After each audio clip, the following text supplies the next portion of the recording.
Hallelujah. We bless God and we give him praise for a time like this. And we are happy to come your way once again with Midday Springs. We thank God for your lives. And we believe that with one accord, we will worship with one accord. We will praise God with one accord. We will sing. We will hear from God and we will lift up prayers unto God. Join us even as we worship God. Join us even as we lift his name up high. Join us even as we say thank you. Even as we bless him. Even as with one accord we declare that he is the greatest. He is the great one. There is none like him. Bible says that the earth is the Lord's and the fullness thereof. Indeed, in worship we want to declare our God is big. Our God is great. Our God is wonderful. He is glorious in all his ways. The mountains and the seas are his. He rules and he reigns over all. Wherever you are, just open your mouth and let's begin to bless him. Let's begin to exalt him. Let's begin to magnify him. He is the great God. He is the I am that I am. He is the mighty one. There is none like him. We worship you, Lord. Creator of everything, we worship. Maker of everything, we worship. The head of everything, we worship. The King of kings and the Lord of lords, we worship you. Oh, you alone are worthy to receive all glory. So the songwriter said, my God is so big. He is so strong and so mighty. There is nothing my God cannot do. I have a God who is so big.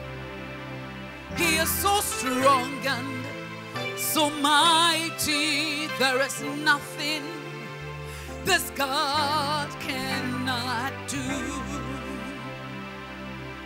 My God is so big, so strong and so mighty. There is nothing, nothing my God cannot do.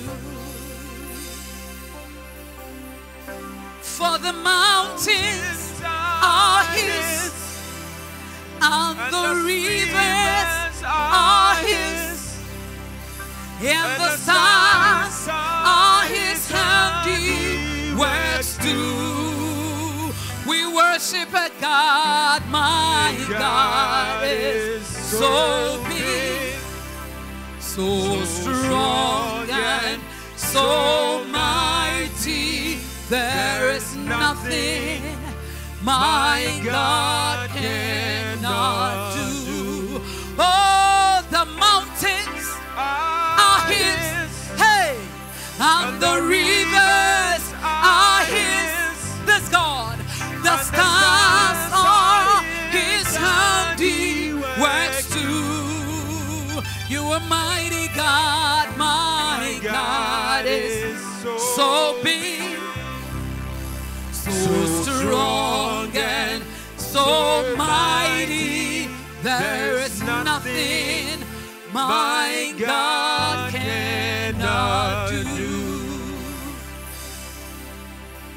The mountains are his, and the rivers are his. We declare, and the stars are his handiworks too. Our God is so big, so strong and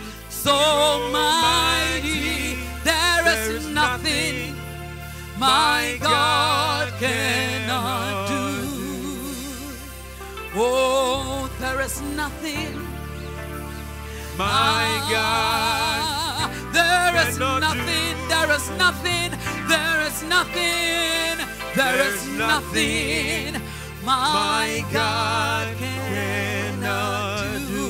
Almighty God, oh, there is nothing my God cannot do, I say, there is nothing my God cannot do. Hey, wo soon na wo kron, na wo ye kasi. Ah, wo soon na wo ye kasi.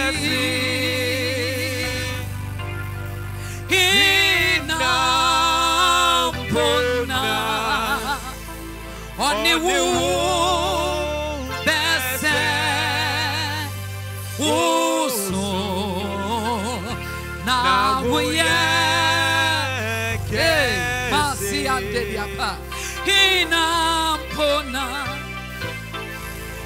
Oni wu bese papa uso na wuye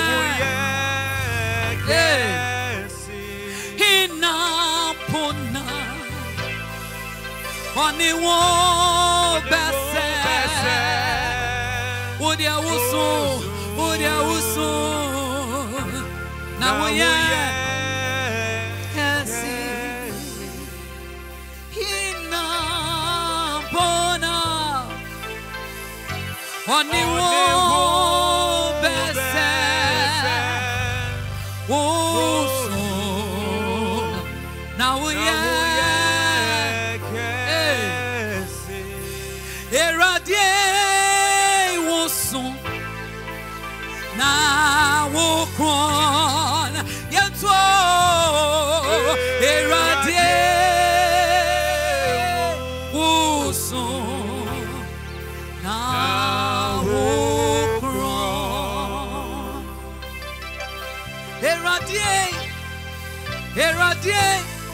eradie wosun na wokron yeto eradie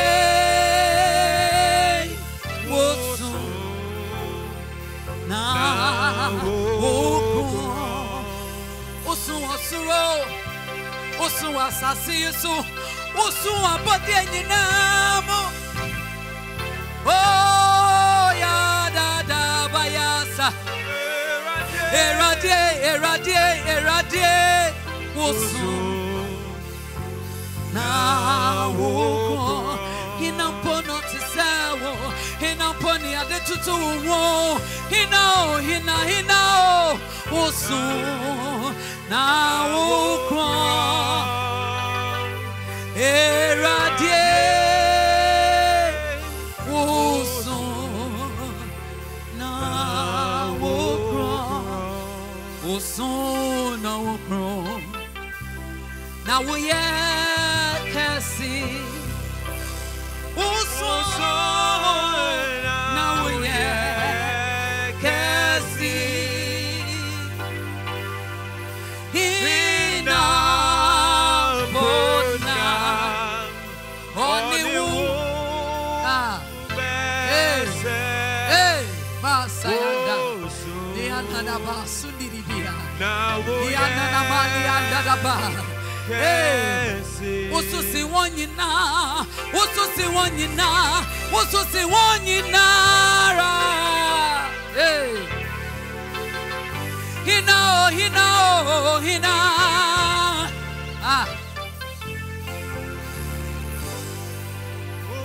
oh obiara nsewo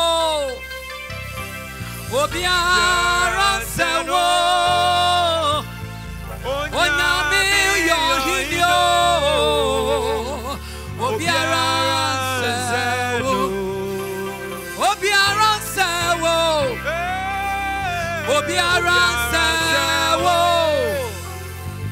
onyame yo hinyo obiara nsewo neni Minachi Obiara Sano Onyami Indio Obiara Sano Osrunya Sasenina Obiara Sano Onyami Indio Obiara Sano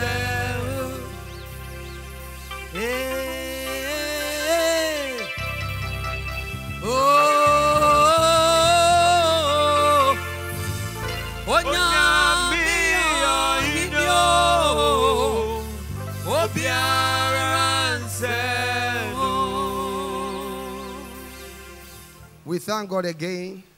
I want to welcome you to Midday Springs. Today is the 19th day in the 21-day journey, and we are grateful to God that He's brought us to this day, and He has really been blessing us through His word. And we've been gleaning lessons from 1 Samuel chapters 1 to 19 so far. Start to note that today will be the last time in these 21 days that we're bringing Midday Springs to you. We have chapters 20 and 21. We trust in God that you can reflect on them. But in 1 Samuel chapter 19, the story continues. And I said the last time that the beginning of chapter 18, the New King James Version gives it a heading, Saul resent David. Now chapter 19 is titled, Saul persecutes David. He's taking it beyond normal resentment. This guy called Saul,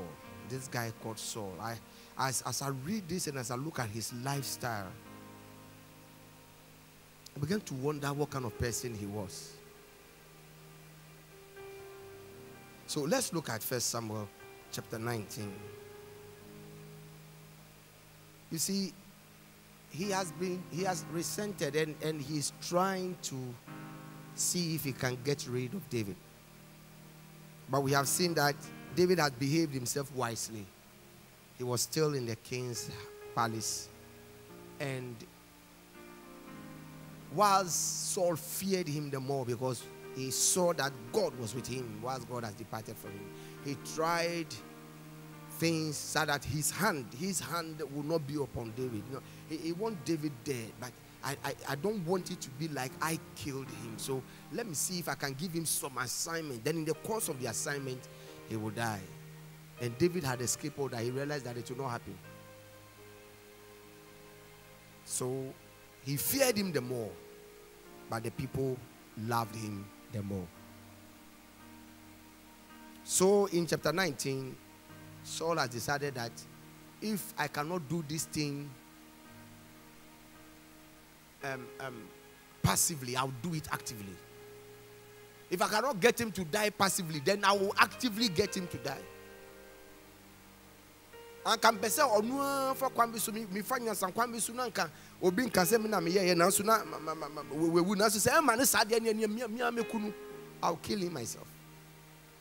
So chapter 19 begins this way. Now Saul spoke to Jonathan his son and told all his servants that they should kill David. They should kill David. Kill him.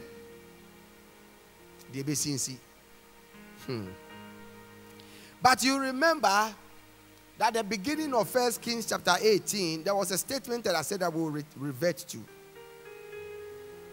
That when David had just killed Goliath, and Saul called and said, "Whose son are you?" And then he told him his background. Bible says that after David has finished talking to Saul, the Lord knitted their souls together. See, the soul of David and Jonathan were knitted together, that Jonathan loved David. Nothing else was said about that love.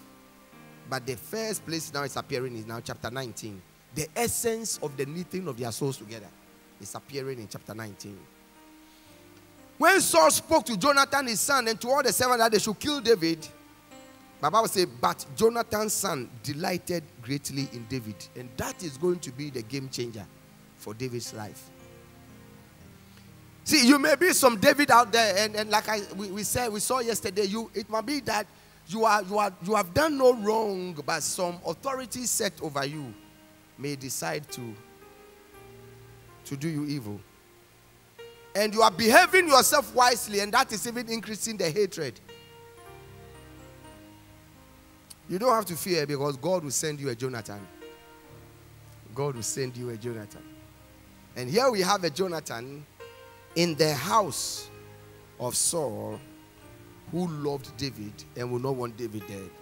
So Jonathan told David, saying, my father Saul seeks to kill you. Therefore, please be on your guard until morning and stay in the secret place and hide.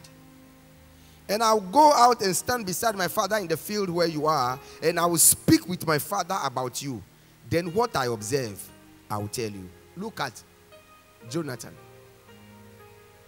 He now has revealed his father's secret to the one he loves.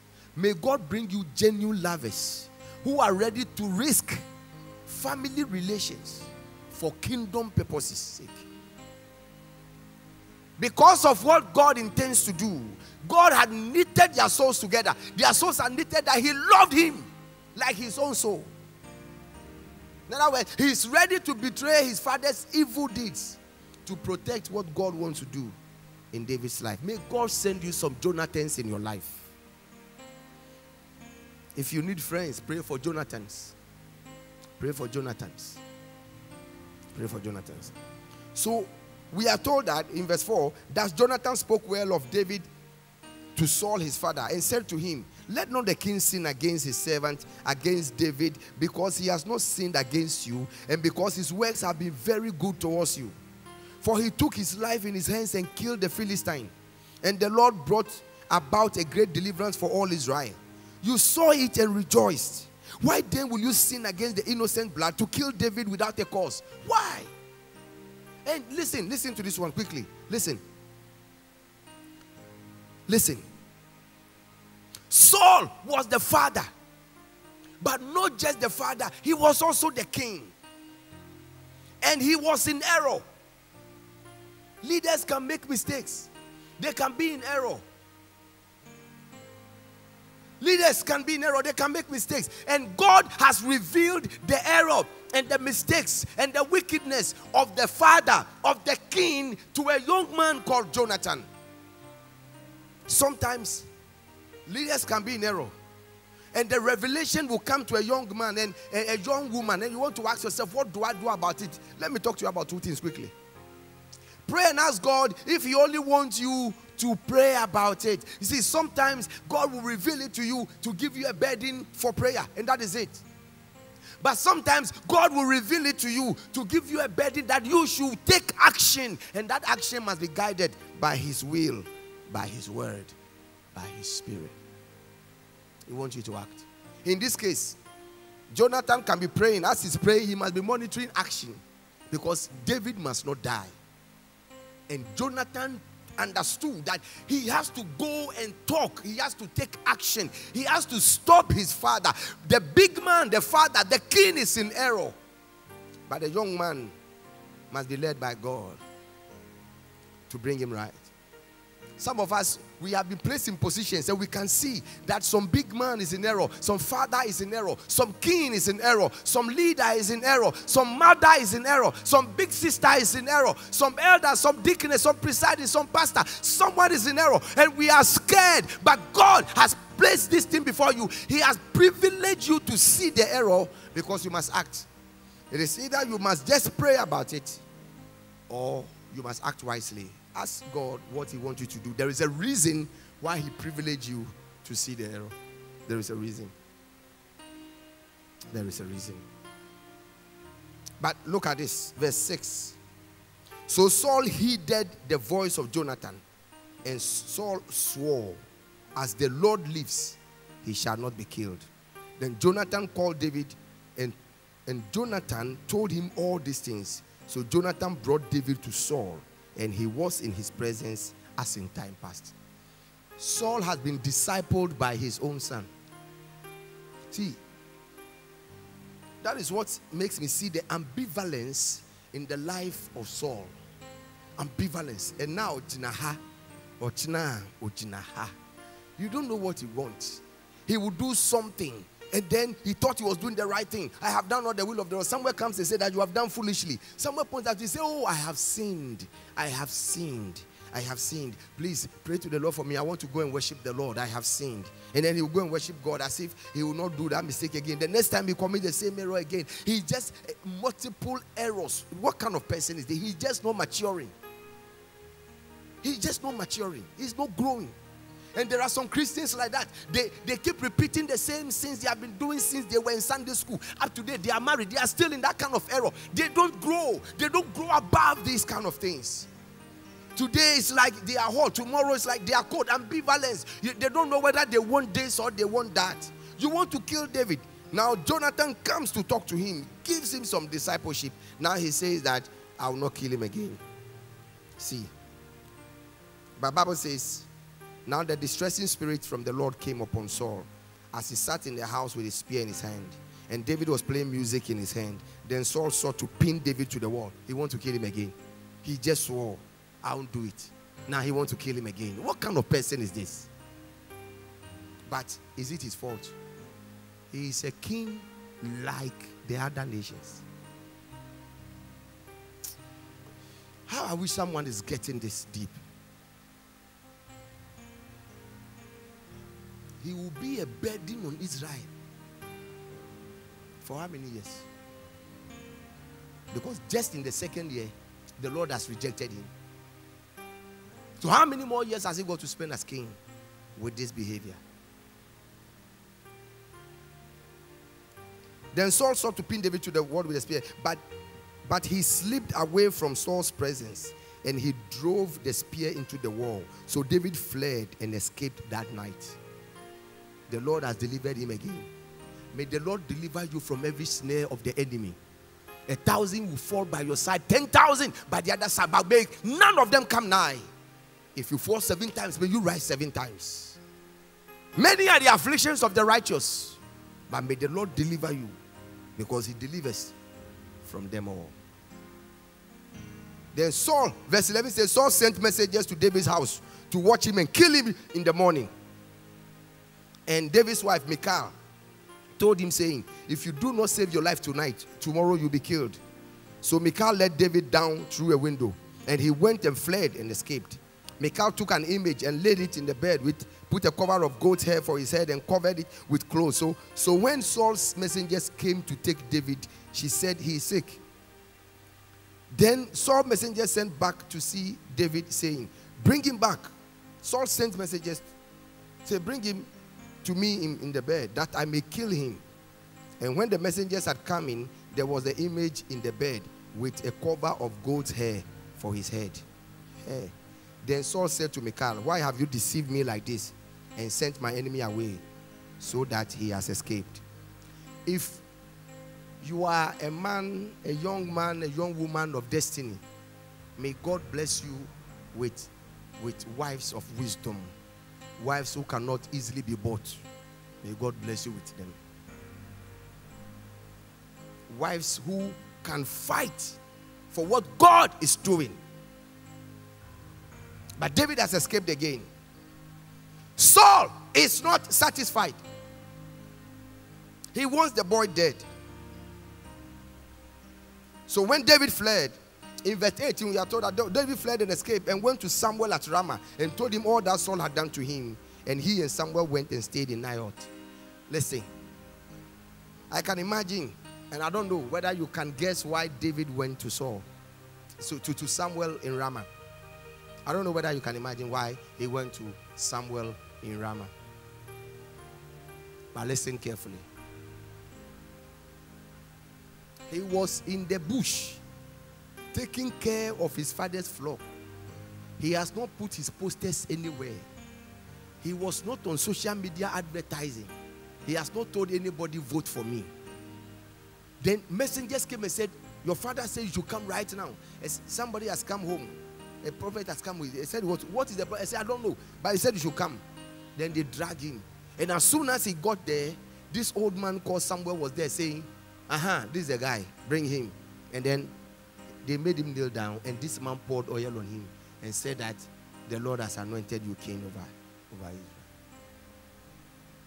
So he goes back to him. Papa, meet me, baby. You see what has happened?